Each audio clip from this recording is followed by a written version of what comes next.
മലപ്പുറംകാർ അത്താഴത്തിനുണ്ടാക്കുന്ന ഒരു സ്പെഷ്യൽ കറിയാണ് മുരിങ്ങയില താളിപ്പ്. നമ്മുടെ ഇടുക്കിയിലും കോട്ടയത്തൊന്നും ഈ ഒരു കറി ഇല്ലാത്തതുകൊണ്ട് ഞാൻ കുറേ ദിവസം കൊണ്ടൊന്ന് ട്രൈ ചെയ്യണമെന്ന് വിചാരിച്ചിരുന്ന റെസിപ്പിയാണ്. അങ്ങനെ മുരിങ്ങയില കിട്ടിയപ്പം ഞാനും ഉണ്ടാക്കി നോക്കി കേട്ടോ. മുരിങ്ങയില താളിപ്പ് എങ്ങനെയാണെന്ന് നോക്കാം. മുരിങ്ങയില എളുപ്പത്തിലൊന്ന് നമുക്ക് അടർത്തിയെടുക്കാനുള്ള ഒരു ടിപ്പ് നോക്കിയാലോ.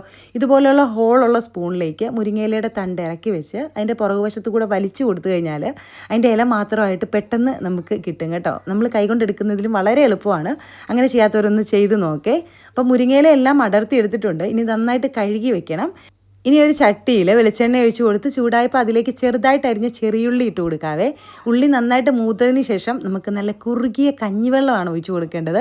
കഞ്ഞിവെള്ളം ഒഴിച്ച് കൊടുത്തിട്ട് നമ്മൾ കഴുകി വൃത്തിയാക്കിയ മുരിങ്ങയില അങ്ങ് ഇട്ട് കൊടുക്കാം.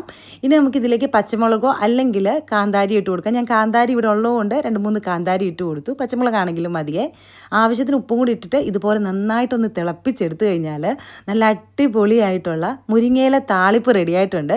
ഇനി നല്ല ചൂട് കുത്തരി ചോറിൻ്റെ മുകളിലേക്ക് ഈ ഒരു മുരിങ്ങയില താളിപ്പ് വെച്ചിട്ട് അങ്ങ് കഴിക്കണം. ഉണക്കമീനാണ് കേട്ടോ ഇതിന് നല്ലൊരു കോമ്പിനേഷൻ. ഉണക്കമീൻ ഇല്ലാത്തതുകൊണ്ട് ഞാൻ അച്ചാർ വെച്ച് അങ്ങ് അഡ്ജസ്റ്റ് ചെയ്തു.